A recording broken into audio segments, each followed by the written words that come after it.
자, 수업 시작하겠습니다. 안녕하십니까? 안녕하세요. 네. 반갑습니다. 여러분들 1년간 세법을 담당하고 있는 저는 임기원이라고 합니다. 지난주에 다 수업 들으셨죠? 네. 자, 이제 세법은 오늘부터 해서 이제 첫 수업이고, 자, 여러분들 그 강의 노트는 다 받으셨어요? 네. 기본서가 있긴 하는데, 기본서보다는 강의 노트 위주로 해서 수업을 진행을 하도록 할 것이고, 이 강의 노트는 1년 동안 계속 사용을 할 겁니다. 아시겠어요? 그리고 이제 중간중간에 개정된 내용들이 좀 있을 건데, 전체적으로 개정이 됐다 그러면은 따로 자료를 드릴 것이고, 만약에 그냥 일부만 개정이 됐다 그러면 그냥 여러분들이 그 부분을 그냥 수정을 해주세요. 제가 말씀을 드릴 테니까. 그리고 나중에 가서 한꺼번에 제가 다시 한번 정리를 좀 해드릴 테니까 그렇게 알고 그대로 좀 잘 좀 따라오시길 부탁드리겠습니다. 자, 그러면 그리고 일단 수업을 좀 진행을 좀 할 건데, 자, 우리가 배울 세법, 자, 부동산 세법입니다. 글자 그대로 세금을 배우는 거죠. 네. 그래서 우리가 배울 부동산 세법은, 자, 세금 그 자체인데 몇 문제 출제되는지는 아시죠? 몇 문제 출제돼요? 네, 16문제 출제됩니다. 자, 그래서 우리가 여러분들께서 배우시는 과목 중에서는 총 6과목 중에서는 가장 비중이 낮은 과목 중에 하나예요. 네, 그래서 공시하고 세법 묶어서 총 40문제 출제가 됩니다. 그러니까 다른 과목들은 다 40문제씩 출제가 되는데, 세법은 공시 24문제, 그 다음에 세법 16문제에서 40문제 출제가 되고, 그 중에서도 세법은 16문제밖에 안 되니까 가장 비중이 낮아요. 그러다 보니까 제가 여러분들한테 비록 제가 가르치는 과목이긴 하지만 공부를 좀 많이 해주세요, 열심히 해주세요라는 말씀을 좀 드리기에는 좀 민망한 과목이긴 해요. 물론 실무에 나가서는 여러분들이 굉장히 많이 써먹을 수는 있겠지만 이 자리에 오신 목적은 시험을 보기 위한 목적이죠. 네, 그래서 여러분들께서 그렇다고 해서 아예 안 하면 점수가 안 나오는 과목입니다. 그래서 예전에는 그냥 공부 대충 하세요. 공시법에서 다 맞으시면 되는 거니까 세법은 대충 하세요라고 말씀을 많이 드렸는데, 그러다 보니까 진짜 안 해요, 공부를. 네. 근데 세법을 공부를 안 하시게 되면은 진짜 후회 많이 합니다. 그렇다고 해서 시간을 엄청 많이 들여가지고 공부를 하기에는 조금 효율성이 좀 떨어지고, 그래서 되도록이면은 수업 시간에는 빠지지 마시길 바랍니다. 아시겠어요? 그리고 2월까지 해서 1차 과목을 어느 정도 선까지 여러분들 좀 끌어올려 주셔야 돼요. 네, 그래야 3월부터는 2차 과목에 대해서 좀 더 집중적으로 들어가셔야지만 동차 합격이 가능하다라고 알고 계시고, 세법도 3월부터는 좀 본격적으로 여러분들께서 집중적으로 좀 하신다라고 하시고, 1, 2월 달은 수업 시간에 여러분들께서 집중을 최대한 많이 해주신 다음에 끝나고 나서 오시기 전에, 여기 오시기 전에, 다음 주에 오시기 전에 그 전주에 배웠던 내용을 한 번만 좀 읽어가지고 좀 오시길 부탁드릴게요. 아시겠나요? 왜냐면 이게 스토리라는 게 있어요. 공부라는 것 자체가 스토리가 연결이 안 되면 공부 자체가 되게 어려워요. 그러니까 파트별로 나누어서 공부를 한다기보다는 계속 뭔가가 연결이 된다라고 보시면 될 것 같아요. 네, 그렇게 좀 준비를 해주세요.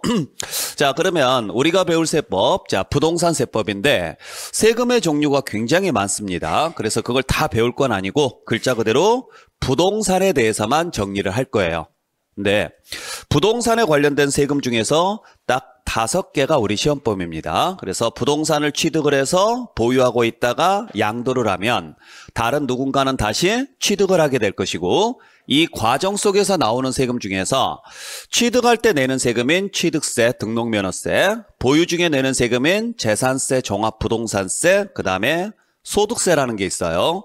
그 다음에 양도할 때 내는 세금엔 양도소득세, 요 5개가, 총 6개인데, 소득세 묶어서 그냥 5개라고 할게요.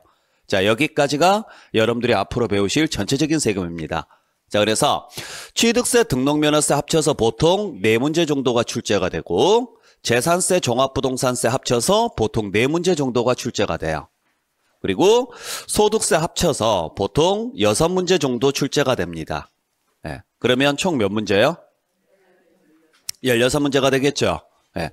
14문제가 되겠죠. 네. 그리고 이 전체적인 내용을 설명하고 있는 총론이라는 게 있어요. 이 총론에서 보통 2문제 정도가 출제가 되는데, 물론 총론 부분은 아예 안 나올 때도 있고 나올 때도 있고, 그러니까 재작년 같은 경우는 아예 문제에서 안 나왔어요. 근데 작년에는 2문제나 출제가 됐었고요. 그래서 평균적으로는 이러한 정도 출제가 된다라고 보시면 될 것 같아요. 그래서 총론 부분에서 만약에 시험 문제가 출제가 안 된다 그러면은 다른 부분에서 한 문제씩 더 추가돼서 문제가 출제가 되는데, 보시면은 아시겠지만은 총 16문제입니다. 근데 우리는 16문제를 다 맞출 필요가 있어요, 없어요?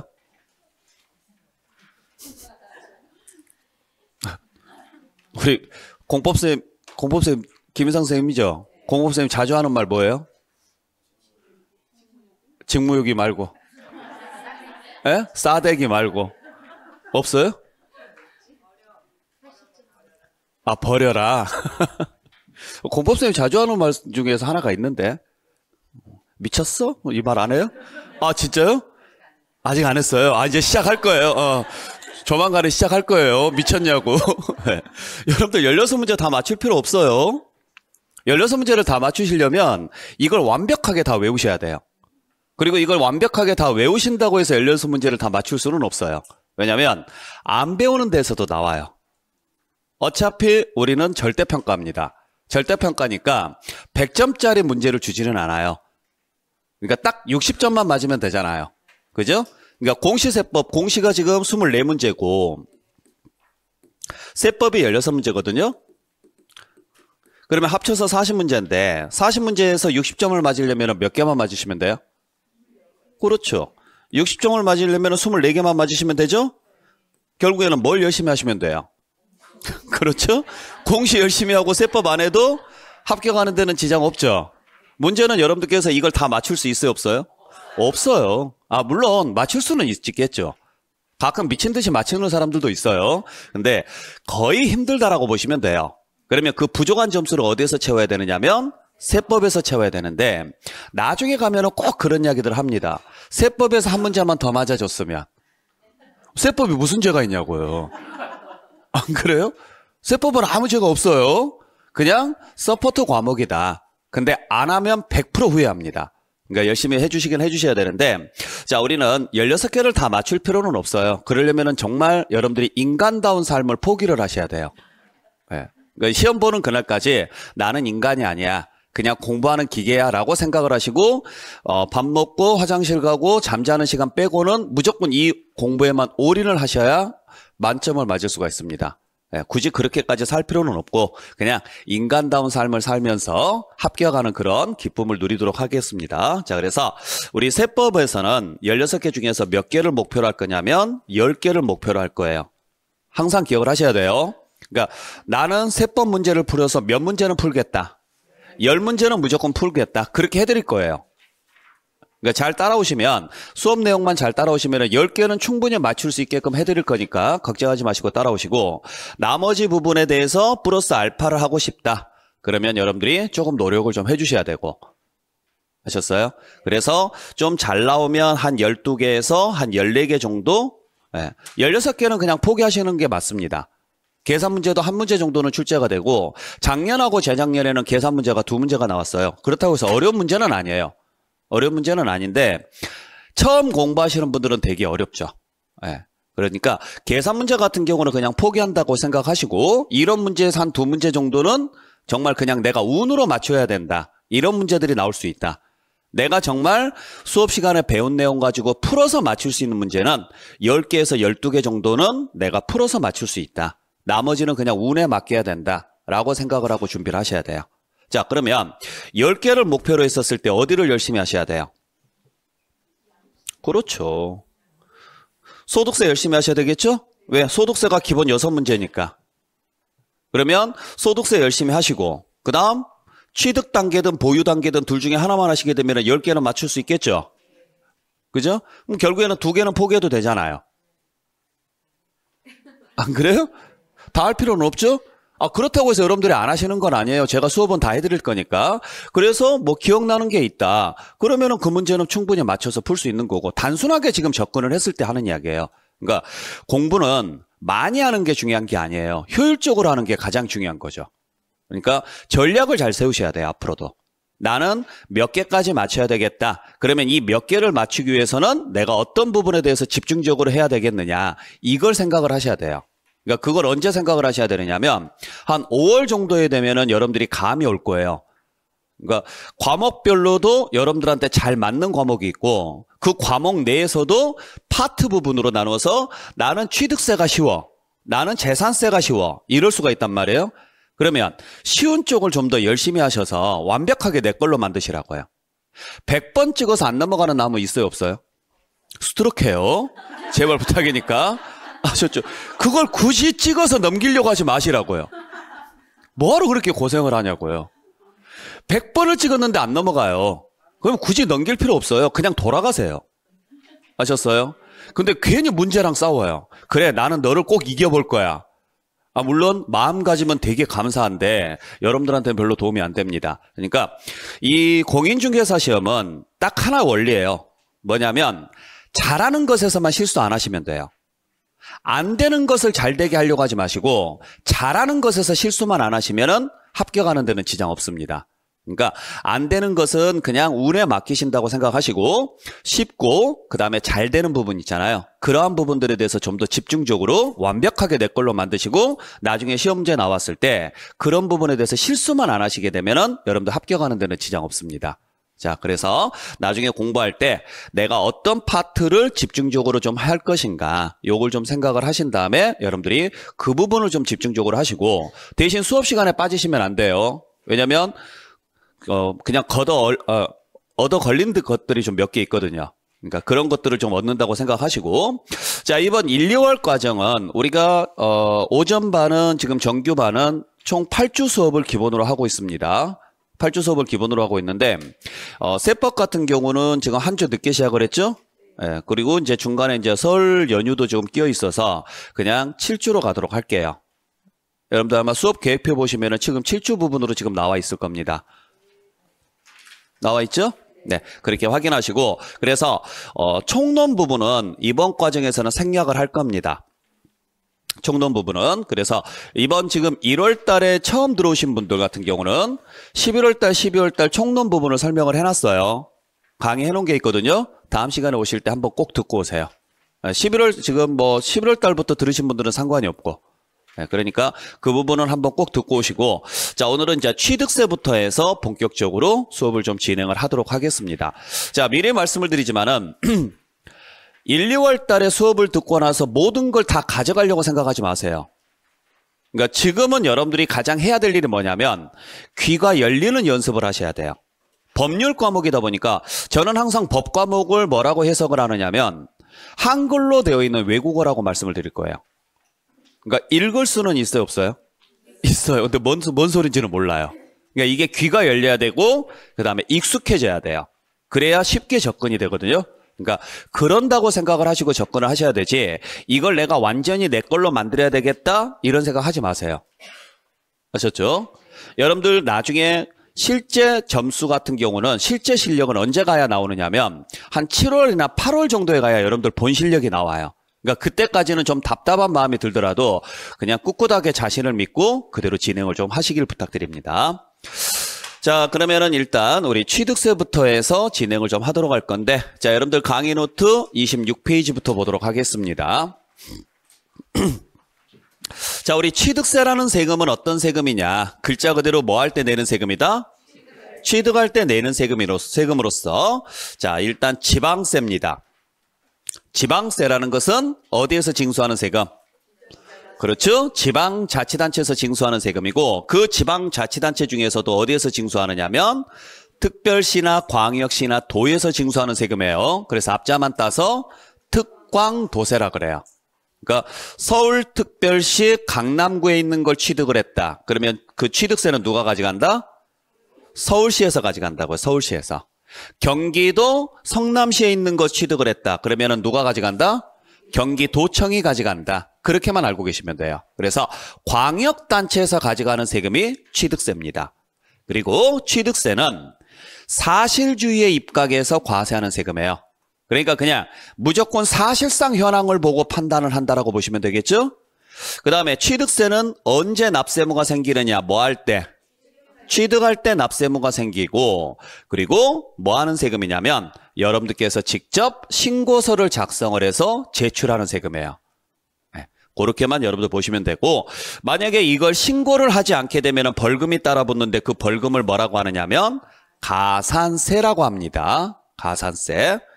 그리고 세금은 뭘로 내는 게 원칙이냐? 금전으로 내는 게 원칙이에요. 근데 금전으로 내기가 곤란할 때는 나누어서 내거나 또는 물건으로 낼 수 있는 제도가 있어요. 나누어서 내는 제도를 뭐라 그래요?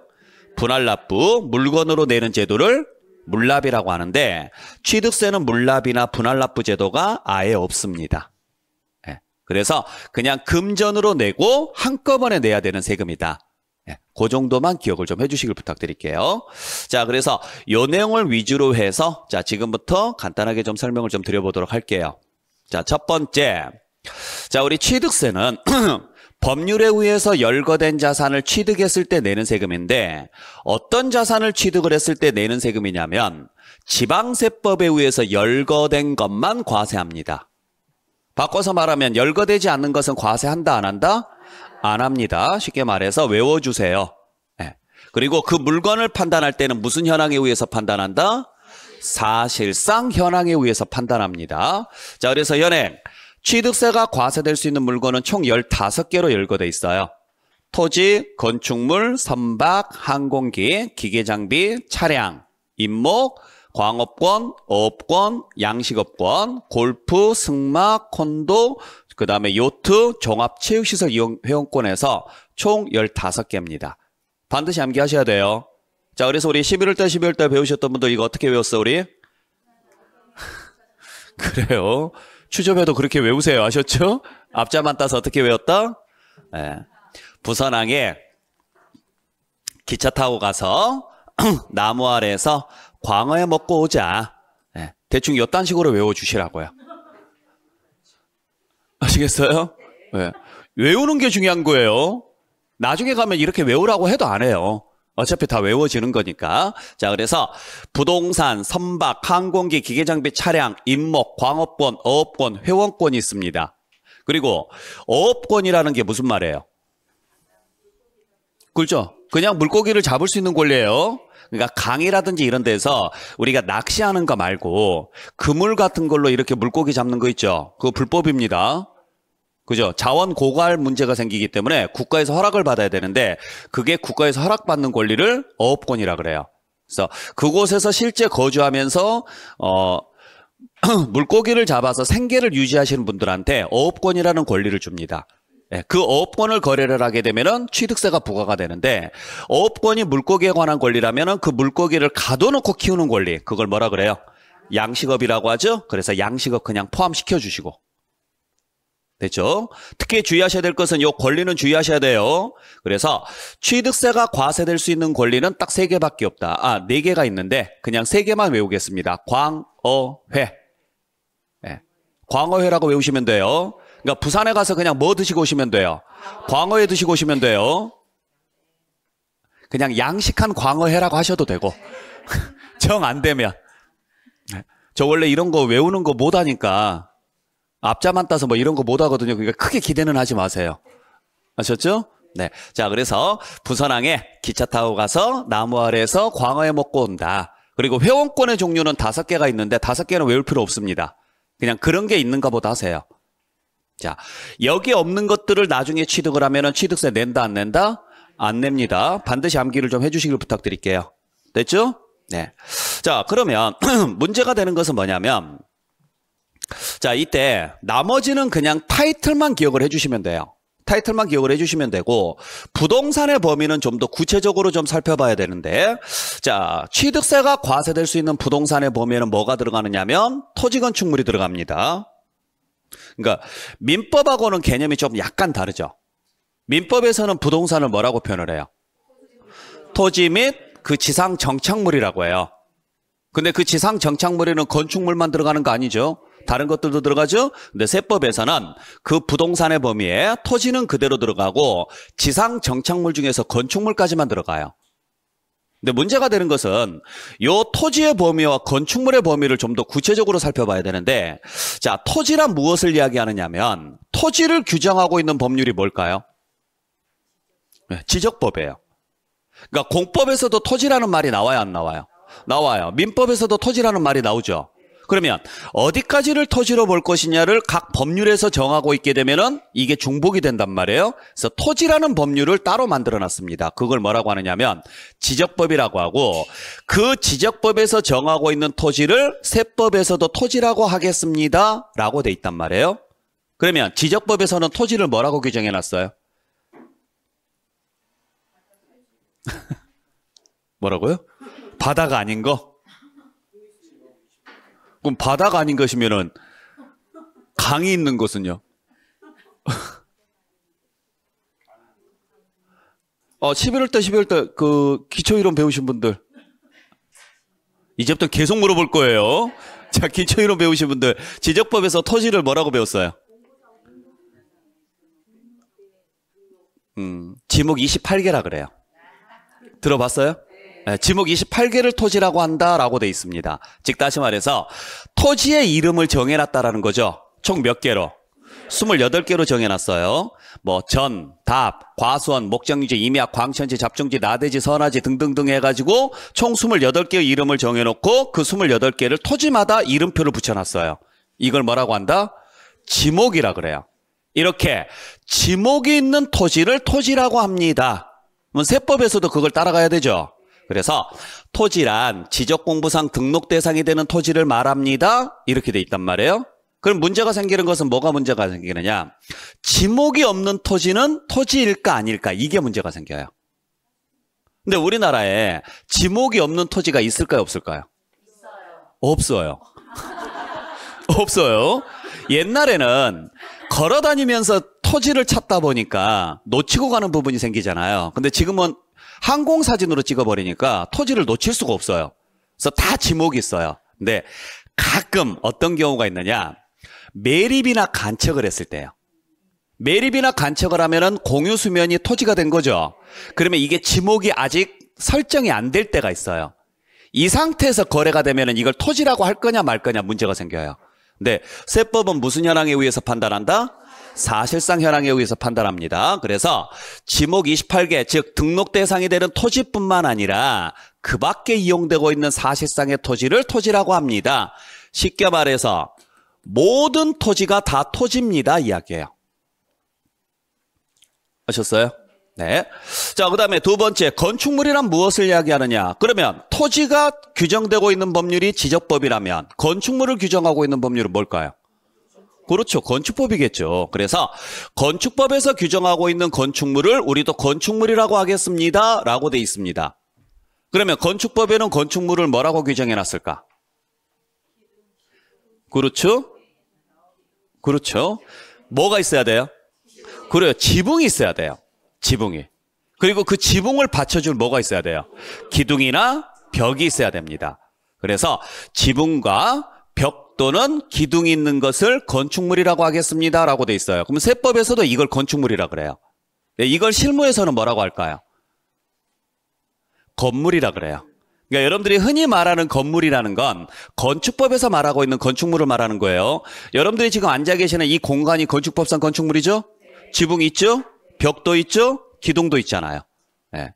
자, 그래서 여기까지를 우리가 건축물이라고 본다. 그러면 이제 문제가 생기는 것은 지붕이 없으면 건축물일까 아닐까? 아니라는 거죠. 그죠? 그걸 뭐라고 하느냐면 시설이라 그래요. 지붕이 없는 것을. 시설. 근데 세법에서는 요 시설까지도 뭘로 보느냐면 건축물로 봐서 과세하겠습니다. 이렇게 돼 있습니다. 쉽게 말하면 그냥 지상 정착물은 싸그리 다 과세하겠습니다. 그렇게 보시면 돼요. 그러니까 가장 대표적인 게 뭐냐면 골프 연습장이에요. 그러니까 골프 연습장이 뭘로 만들어져 있어요? 그렇죠. 기둥하고 기둥 사이에 그물망으로만 연결이 돼 있어요. 그러니까 기둥은 있는데 뭐가 없어요? 지붕이 없어요. 그러니까 이건 건축물이라고 안 합니다. 그래서 이걸 시설이라 그래요.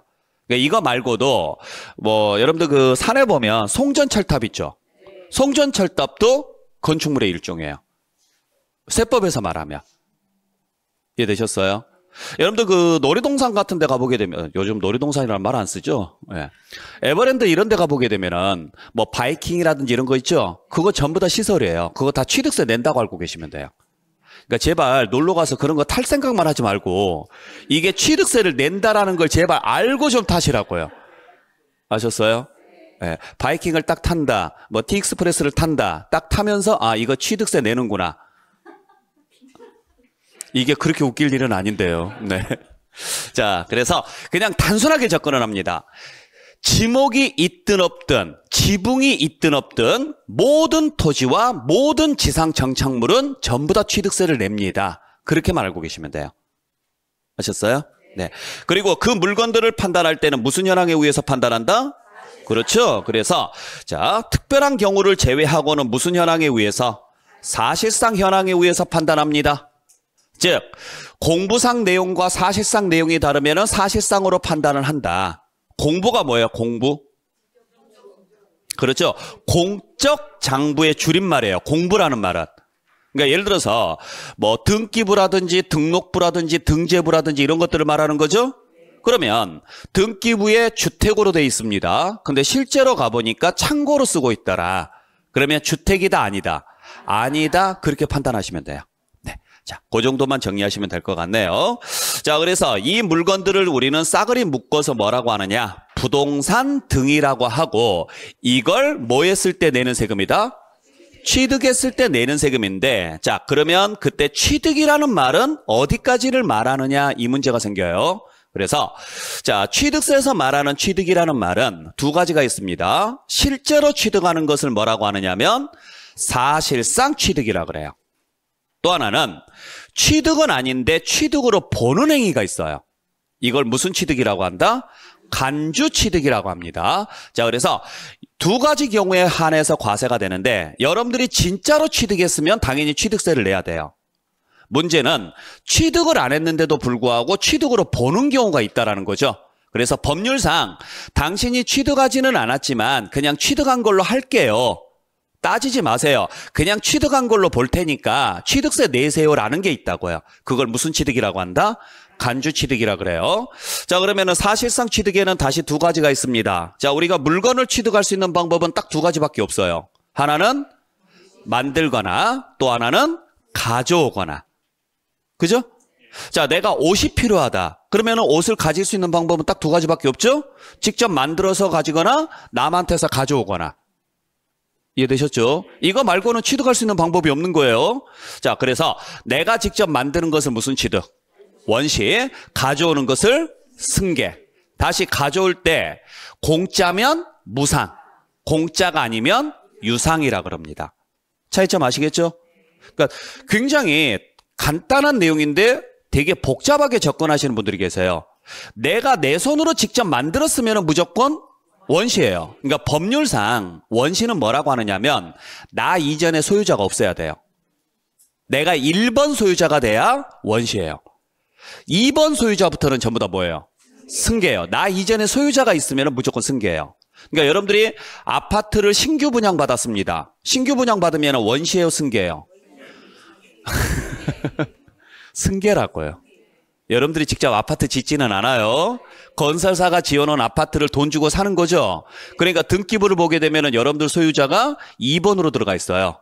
1번 소유자는 건설사로 돼 있고 2번 소유자가 여러분들로 돼 있는 거죠. 물론 조합 아파트 같은 경우에 조합원에 한해서는 1번 소유자로 들어갈 수는 있겠죠.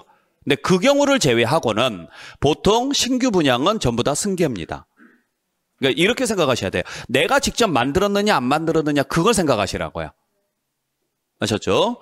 자, 그리고 다시 승계는 대가성이 있느냐 없느냐로 나누어서 유상이냐 무상이냐로 구분을 하는데 자, 유상 무상을 구분할 때 가장 많이 여러분들이 실수하는 게 딱 하나예요. 금전적인 대가가 있었느냐 없었느냐로 구분하신 분들이 계세요. 그걸로 구분하시면 안 돼요. 금전적인 대가를 따지는 게 아니라 모든 대가를 따집니다. 그러니까 그냥 단순하게 생각하시면 돼요. 그냥 공짜라는 생각이 들면 뭐예요? 무상. 그 생각이 안 들면 다 유상이에요. 그러니까 내가 남한테 가져올 수 있는 방법은 돈 주고 가져오는 방법도 있지만 물건을 주고 가져오는 방법도 있고 주식을 주고 가져오는 방법도 있죠? 상관은 없어요. 노동력을 제공하고 가져올 수 있는 방법도 있죠? 상관은 없습니다. 하여간 공짜라는 생각만 안 들면 전부 다 무슨 취득? 유상 취득이라고 보셔야 돼요. 아셨어요?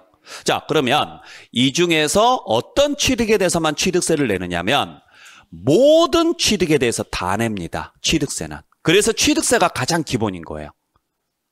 그러니까 어떠한 형태로 취득을 하든지 간에 여러분들은 무조건 취득세 다 내셔야 돼요.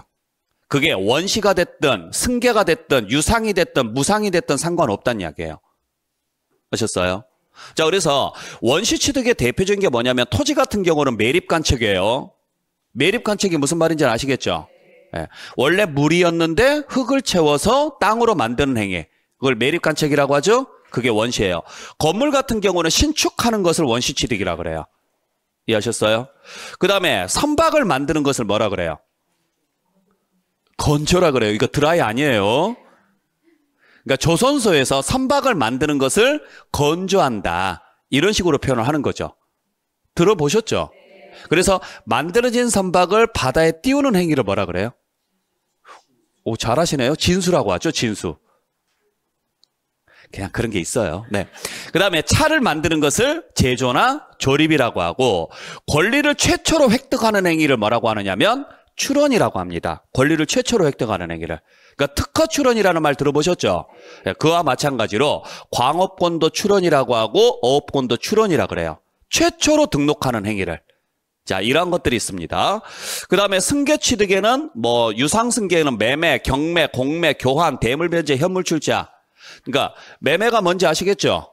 경매, 공매가 뭔지 아시잖아요. 다 공통점은 돈 주고 사는 거예요. 현금. 그러니까 금전을 주고 사오는 건데 계약에 의해서 사오면 매매. 법원에서 강제로 이루어지게 되면은 경매나 공매. 그죠? 경매, 공매의 차이점은 아시죠? 일반인들이 거래하면 법원에서 거래하면 경매. 공기관이 거래하면 공매. 예. 그 다음에 교환이라는 말 무슨 말인지 아시겠죠? 예. 내가 가져온 만큼 다른 물건으로 대체해 주는 거. 이걸 교환. 대물 변제가 무슨 말이에요? 글자 그대로. 그렇죠. 물건으로 대신 변제한다. 공짜야 아니에요? 아니잖아요. 예. 현물 출자라는 말. 그래요. 대가가 주식인 거예요. 그러니까 여러분들 보통 주식을 뭘 주고 사요? 현금 주고 사죠. 현금 주고 사는 것을 뭐라고 하느냐면 현금 출자라 그래요. 그러면 물건 주고 주식을 사는 것을 현물 출자라고 해요. 공짜다 아니다? 아닌 거죠. 그러니까 대표적인 것들만 적어보면 이 정도 적어볼 수 있는데 이거 말고도 그냥 내가 공짜라고 생각이 안 들면 무조건 유상거래예요. 그 다음에 무상거래는 대표적인 게 상속이나 증여나 기부 등이 있겠죠. 자, 여기까지인데 어떠한 형태로 취득하든지 간에 무조건 취득세를 내야 돼요. 그래서 여러분들이 신축을 해도 취득세, 그걸 매매로 사도 취득세, 그걸 상속으로 받아도 취득세, 증여로 받아도 취득세. 아시겠어요? 자, 이 중에서 몇 가지 좀 주의하셔야 될 게 있어요. 첫 번째가 상속이나 증여로 받았을 때 상속이나 증여로 받았다. 그러면은 상속세나 증여세를 내야 됩니다. 문제는 상속세나 증여세를 주는 사람이 낸다, 받는 사람이 낸다? 받는 사람이 냅니다. 취득세는 주는 사람이 낸다, 받는 사람이 낸다? 받는 사람이 냅니다. 그러면 상속을 받았을 때 상속세를 냈어요. 그러면 취득세를 또 내야 될까? 이 문제. 내야 된다고요. 아시겠어요? 증여를 받게 되면 무슨 세금을 내요? 증여세를 내요. 근데 증여세 낸 것과 별도로 무슨 세금을 하나 더 내야 돼요? 취득세를 하나 더 내야 돼요. 꼭 기억을 해주셔야 돼요. 그러니까 무조건 거래가 이루어지게 되면 무슨 세금은 내야 된다? 취득세는 내야 됩니다. 자, 그래서 자, 칠판을 잠깐 볼게요. 이 개념 확실하게 잘 푸시기 바랍니다. 갑이라는 분이 을이라는 분한테 건물을 팔았다. 그러면 보통 파는 사람이 내는 세금이 무슨 세금? 양도소득세입니다. 자, 참고로 말씀드리지만은 대한민국에 양도세는 없다 그랬어요. 팔아서 내는 세금은 없어요. 팔아서 뭐가 발생을 해야?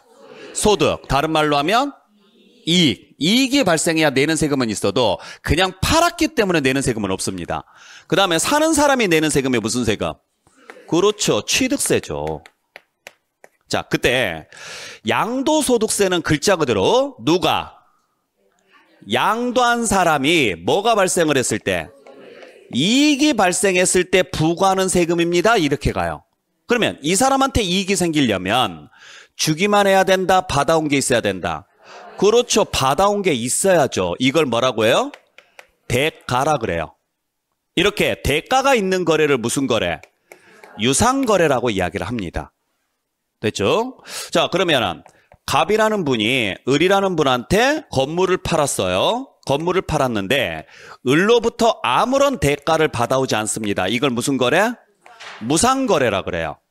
그러면 이 사람한테는 소득이 발생할 일이 없죠. 주기만 했으니까. 그죠? 대신 이 사람은 일단 받았어요, 안 받았어요? 받았으니까 무슨 세금을 내라고요? 그렇죠. 받았으니까 내는 세금이 취득세예요. 그리고 그 결과 이 거래를 통해서 누가 이익을 봤어요? 그렇죠. 그러니까 이 사람이 뭘 내야 돼요? 소득세를 내야죠. 아셨죠? 그때 받은 사람이 내는 소득세를 증여세라고 하는 거예요. 증여세. 그러니까 증여세 원래 정식 명칭이 뭐라고 했어요? 양수소득세. 원래 정식 명칭이. 아시겠어요?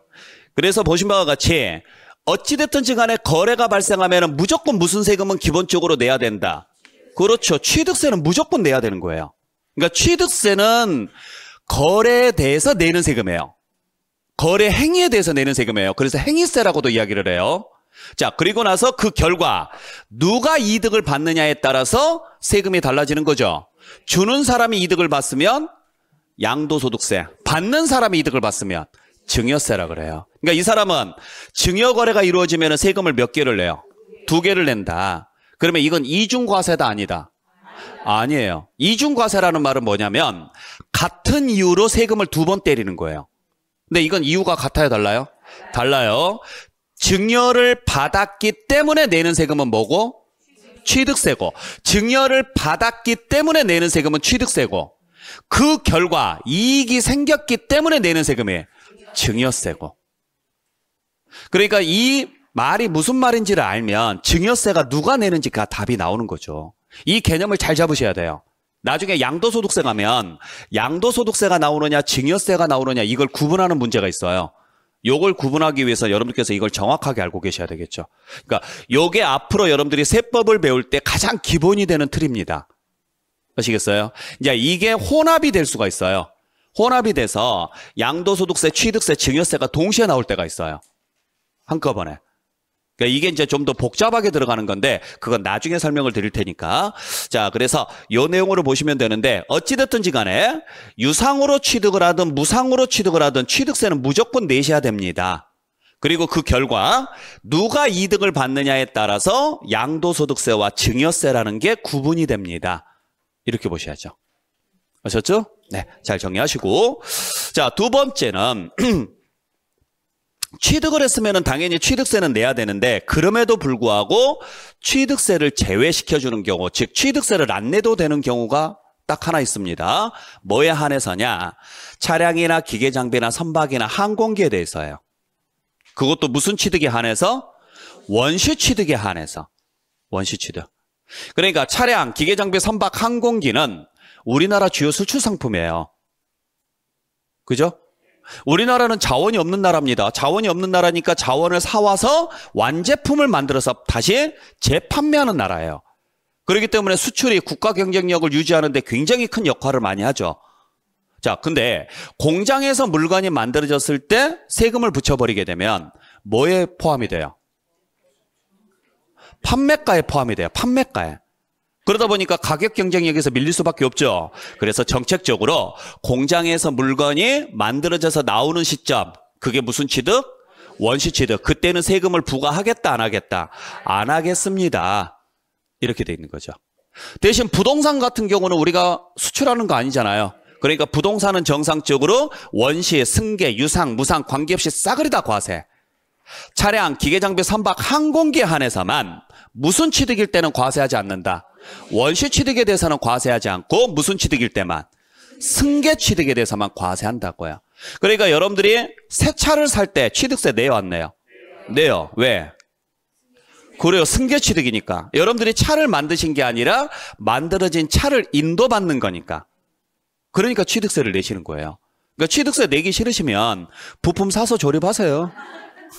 아시겠죠? 뭐 엔진도 사시고 뭐 다 사가지고. 네. 그렇게 하시면 돼요. 네. 그래서 지금은 이제 뭐 별로 그렇지는 않지만 예전에 그 차를 사신 분들, 그러니까 지금은 그 내비게이션 같은 경우가 매립돼서 나오잖아요. 아예 뭐 기본 형태로 해서 이제 나오는데 옛날에 내비게이션 없었을 때 매립형이 그때 막 나왔을 때 요걸 매립을 해가지고 나오면 차값이 올라가요. 그죠? 그러니까 매립을 안 하고 일단 기본 형태로 차를 산 다음에 밖에서 사제품으로 매립을 하죠. 그러면 차값이 다운돼서 나왔으니까 그때는 취득세 내요, 안 내요? 내요. 일단 취득세는 싸게 내요. 차값이 다운되니까. 그리고 나서 매립을 하면은 그 매립에 대해서는 취득세를 안 내요. 근데 처음부터 차를 뺄 때 매립을 한 상태에서 차를 인도를 받아요. 그럼 차값이 올라가겠죠? 그럼 취득세를 많이 내는 거죠. 그러니까 생각 같아서는 뭐 핸들도 빼고 싶고 뭐 그냥 그러고 싶은데 그게 안 해져서. 그래서 저도 예전에 그 차 살 때 그 오디오 세트라든지 뭐 내비게이션 이런 것들은 아예 빼고 샀었어요. 왜냐면 그 사제품으로 넣는 게 훨씬 좋거든요. 요즘은 이제 사제품 넣으면 개판이에요. 기본 옵션이 제일 낫긴 한데. 자, 뭐 그렇다는 이야기입니다. 자, 그래서 여기에서는 여러분들께서 자, 세 가지 기억을 좀 해주셔야 돼요. 첫 번째, 자, 취득세는 원시, 승계, 유상, 무상에 관계없이 모든 취득에 대해서 다 냅니다. 두 번째, 단 차량, 기계장비, 선박, 항공기에 한해서는 무슨 취득에 대해서는 과세하지 않습니다. 원시 취득에 대해서는 과세하지 않습니다. 거기까지만 여러분들께서 기억을 좀 해주세요. 됐나요? 네, 그거 꼭 기억을 해주시고. 자, 그러면 여기서 하나 문제가 생겨요. 자, 원시든 승계든 유상이든 무상이든 상관없이 다 낸다면 우리가 굳이 이걸 구분할 필요가 있을까? 있어요, 없어요? 만약에 시험 문제에서 다음 중 취득세가 과세되는 경우가 아닌 것은 이렇게 문제가 나와요. 그러면 어떤 취득이든지 간에 다 취득세를 내죠. 뭐 우리가 확인할 것은 얘만 확인하면 되죠. 그죠? 여기는 확인할 필요가 있어요, 없어요? 없어요. 왜? 어떤 말이 나오든지 간에 다 취득세를 내야 되니까. 그죠? 특히 유상, 무상을 구분할 이유는 없죠? 근데 이걸 구분을 해야 돼요. 왜냐하면 세율이 달라져요. 유상일 때 적용하는 세율하고 무상일 때 적용하는 세율이 달라집니다. 아셨어요? 그러면 유상이 비쌀까요? 무상이 비쌀까요? 상식적으로. 무상이 비싸겠죠? 안 그래요. 무상이 훨씬 싸요. 왜 그러느냐면 자, 여기 보세요. 자, 유상일 때는 이 사람은 뭔만 내요? 취득세 하나만 냅니다. 근데 무상일 때는 이 사람은 두 개를 내야 돼요. 그러니까 취득세가 비싸버리면은 세부담이 늘어나는 거죠. 그래서 어차피 이걸 하나 더 내니까 요건 좀 싸게 해줘요. 아시겠어요? 그래서 나중에 다음 시간에 말씀드리겠지만은 얘가 기본 4%예요. 유상일 때가. 얘는 기본 3.5%예요. 얘보다 싸요. 물론 여기가 더 싼 경우도 있지만 원칙대로 보면은. 그러니까 이것 때문에 우리가 유무상을 구분을 하셔야 되는데 유무상을 구분할 때 상속이나 증여나 기부가 나오면은 요 단어만 여러분들께서 알고 계시면 돼요. 이거 말고는 전부 다 뭘로 처리하시면 되니까 유상으로 처리하시면 되니까. 근데 이거 말고 구분해야 되는 게 세 가지가 더 있어요. 그래서 좀 이따가 요 내용에 대해서 정리를 할 건데 이건 조금 이따가 보기로 하고요. 아시겠죠? 네. 자, 그다음에 두 번째는 취득을 하지 않았음에도 불구하고 취득세를 내는 경우가 있습니다. 그걸 무슨 취득이라고 한다? 간주 취득이라고 하는데 뭐가 있느냐면 신축과 재축을 제외한 건축이라고 해서 여러분들이 해석할 때는 증축이라고 해석하세요. 왜냐하면 자, 기초이론 배우신 분들 건축의 용어가 5개가 있어요. 뭐예요? 신축,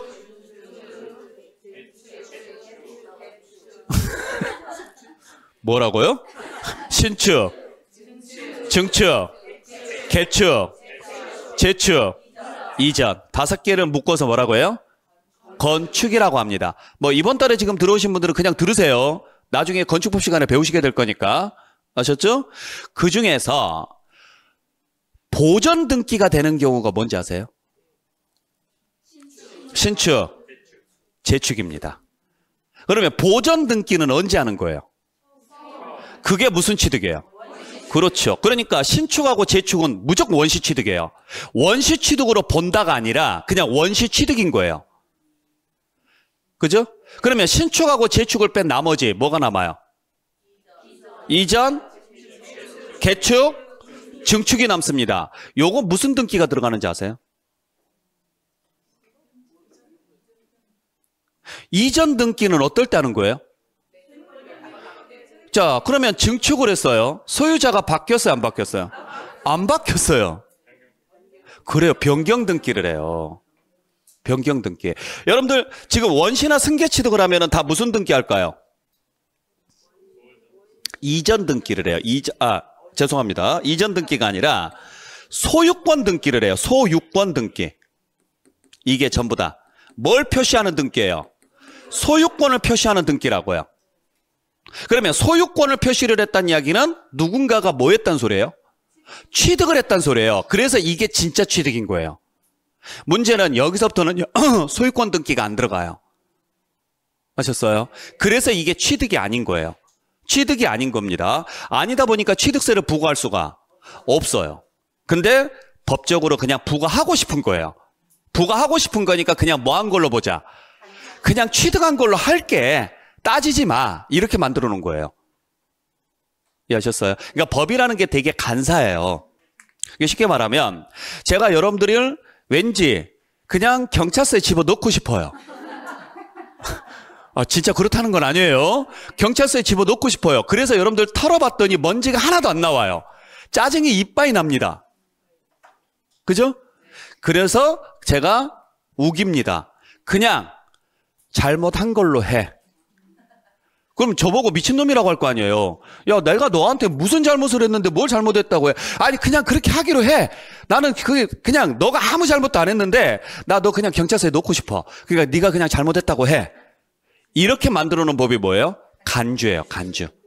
그러니까 이유 같은 거 따지지 말란 이야기예요. 이유는 있어요. 이유는 있는데 조금 이따 말씀드릴게요. 자, 그래서 신축과 재축을 제외한 건축이다. 쉽게 말하면 증축, 개축, 이전인데 다 변경 등기가 되는 것들이에요. 그러니까 취득은 아닌 거죠. 그 다음에 개수라는 말은 무슨 말이냐면 개보수예요. 개보수인데 이것도 공법 시간에 배우시면 아실 건데 나중에 대수선이라는 걸 배울 거예요. 공법 시간에. 배우신 분들 아시죠? 그 대수선을 세법에서는 뭐라고 하느냐면 개수라고 하는데 개수가 대수선보다는 범위가 넓어요. 대수선 플러스 승강기 등을 설치하는 행위를 개수라 그래요. 그냥 여러분들 쉽게 접근할 때는 개보수라고 생각하시면 됩니다. 아셨죠? 소유자가 바뀌었다 안 바뀌었다? 안 바뀌었어요. 그래서 이것도 취득이 아니에요. 자, 그 다음에 지목을 바꿨습니다. 지목을 바꿨다라는 말이 무슨 말이에요? 그렇죠. 토지의 용도를 바꾼 거예요. 논을 밭으로, 밭을 대지로 뭐 이런 식으로 바꾸는 것을 지목 변경이라고 해요. 소유자 바뀌었어요? 안 바뀌었어요? 안 바뀌었어요. 차량의 종류를 변경을 했대요. 무슨 말인지 아시겠어요? 차량의 종류 변경이 무슨 말이에요? 그렇죠. 개조예요. 개조. 소나타가 그랜저가 되는 게 아니에요.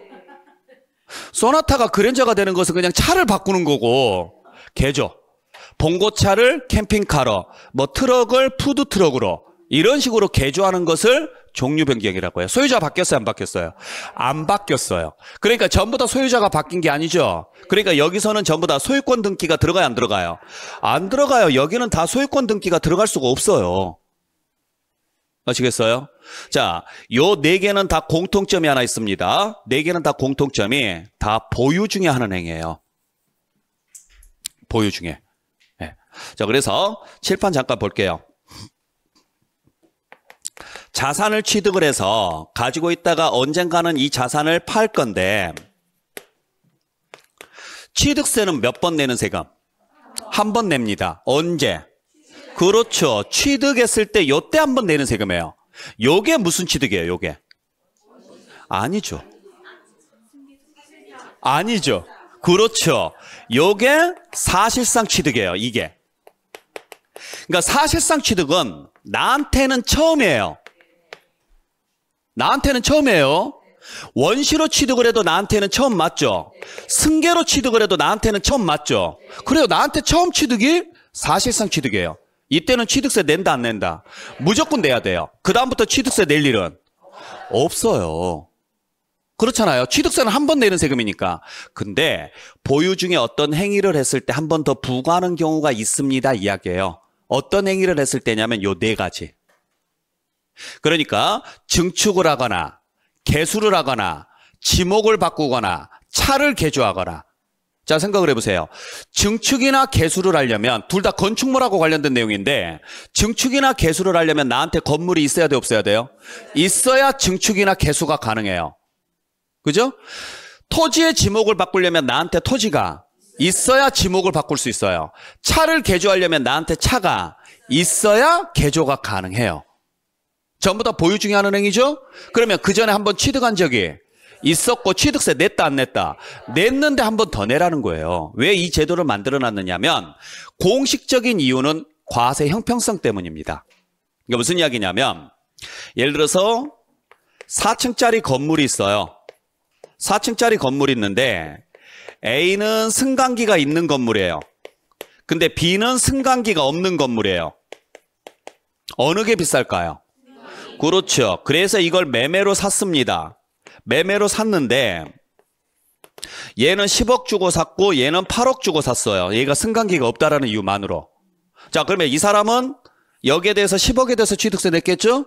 이 사람은요 8억에 대해서 냈을 거예요. 그러다 보니까 얘는 임대가 잘 나가요. 승강기가 있으니까. 근데 얘는 임대가 안 나가네요. 그래서 안 되겠다 그래서 중간에 뭘 설치를 해요? 승강기를 설치를 해요. 이걸 뭐라고 하느냐면 개수라 그래요. 개수. 자, 그러면 승강기 자체에 대해서 취득세 낼까요 안 낼까요? 안 내요. 승강기가 어디가 있는데요? 없어요. 여러분들 TV 샀다고 해서 취득세 내셨어요? 안 내요. 냉장고 샀다고 해서 취득세 안 내죠? 이유는 딱 하나예요. 열거되지 않았기 때문에 안 내는 거예요. 안 냅니다. 승강기 샀다고 해서 취득세를 안 내는 거예요. 문제는 승강기를 설치를 했더니 뭐의 효용 가치가 늘어난 거예요? 그렇죠. 건물의 효용 가치가 늘어나는 거죠. 건물 자체가. 그래서 얼마가 됐느냐면 10억이 된 거예요. 그러면 취득세 낸다 안 낸다? 안 낸다고요. 왜? 새로운 취득이 아니니까. 그러면 얘만 바보죠. 이 사람만 10억에 대해서 냈고 이 사람만 8억에 대해서 냈고 이 사람이 훨씬 더 효율적이죠. 그러니까 얘가 짜증이 난 거죠. 그래서 야 이럴 거면은 나도 미쳤다고 처음부터 승강기 있는 상태로 샀겠냐. 아니다 나 승강기 빼고 살란다. 이렇게 우긴다고요. 그래서 이 형평성을 맞추기 위해서 그러면 당신은 비록 뭘 설치를 했지만 승강기를 설치를 했지만 그 결과 뭐의 가치가 늘었습니다. 건물의 가치가 늘었으니까 승강기를 설치한 걸로 보는 게 아니라 건물을 취득한 걸로 간주하겠습니다. 이렇게 가는 거예요. 그래서 취득세 내라고요. 얼마짜리를? 10억짜리를. 하셨어요? 그런데 이미 얼마에 대해서는 냈어요. 그러니까 얼마에 대해서? 그렇죠. 이렇게 가는 거죠. 이게 공식적인 이유. 하셨어요? 근데 실질적인 이유는 그냥 세금 한 번 더 거두려고 만들어 놓은 거예요. 그러니까 간주라는 말은 취득으로 본다라는 이야기거든요. 그러니까 뭐 하려고? 세금을 거두려고 만들어 놓은 거죠. 아시겠죠? 그러니까 그 이유고 뭐고 필요 없어요. 그냥 한 번 더 세금을 내는 경우가 있더라. 이론상. 물론 실무에서는 안 내는 사람도 수두룩해요. 왜 안 낼까요? 몰라서. 주변에서 내는 사람이 없으니까. 그러니까 당연히 모르는 거잖아요. 안 그래요? 네.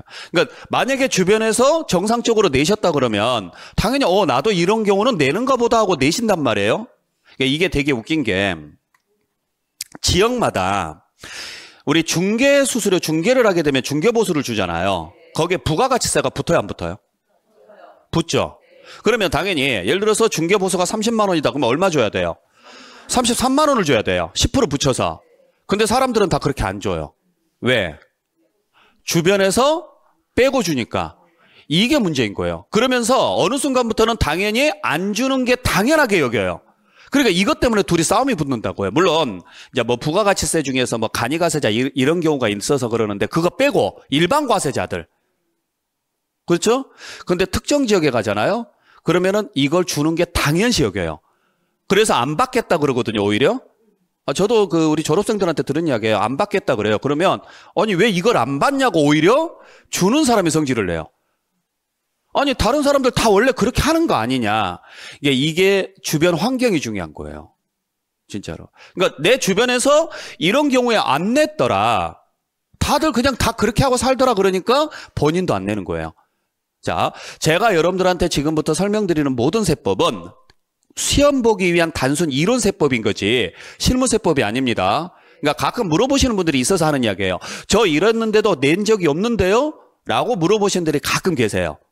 네, 그건 실무상 이야기인 거고 원래 내야 되는데 안 냈다. 그게 지금까지 안 내도 별일 없었다는 이야기는 그냥 운이 좋은 거예요. 걸리면 무조건 세금 때립니다.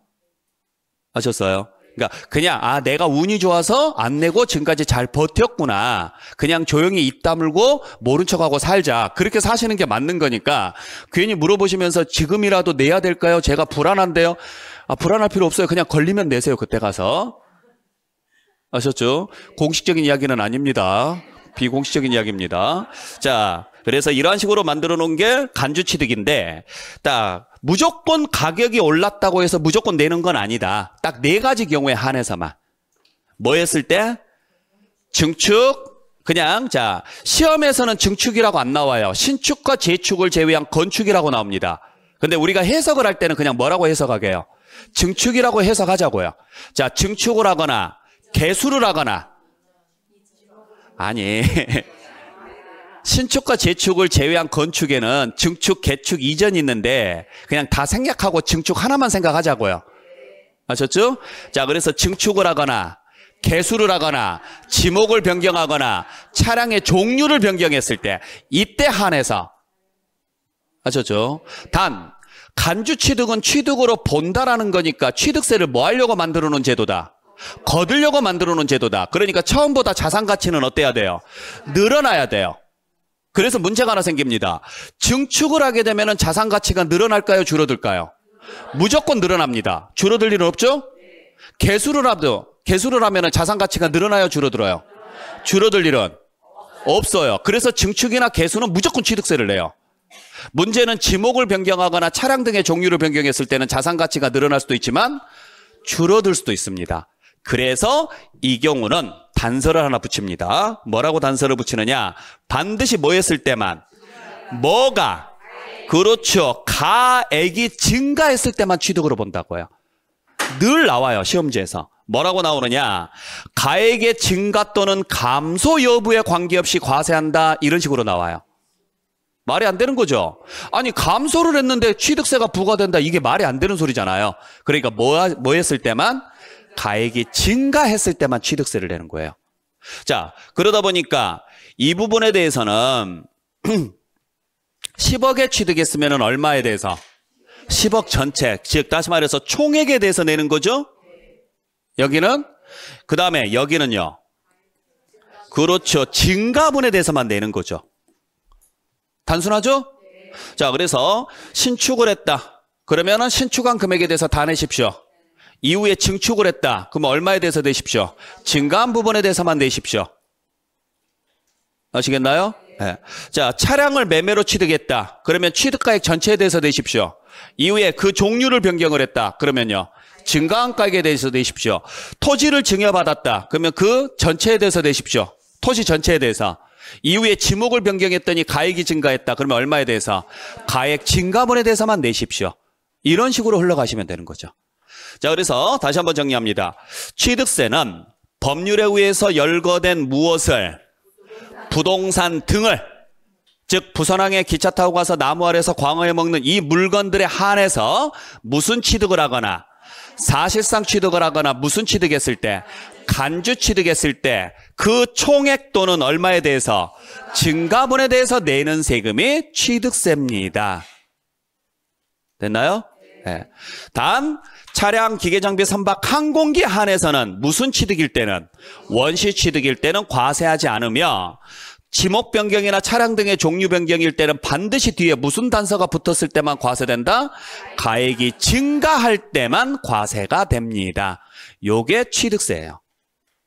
이 개념을 정확히 잡아야 그 다음에 취득세가 진행이 되는 거예요. 자, 그 외에 하나 더 있습니다. 주식을 취득을 해서 과점주주가 되는 경우가 있는데 이건 조금 이따가 설명드리기로 할게요. 아셨죠? 자, 그래서 일단 여기까지 정리하시고 잠시 쉬었다가 계속 이어서 가겠습니다.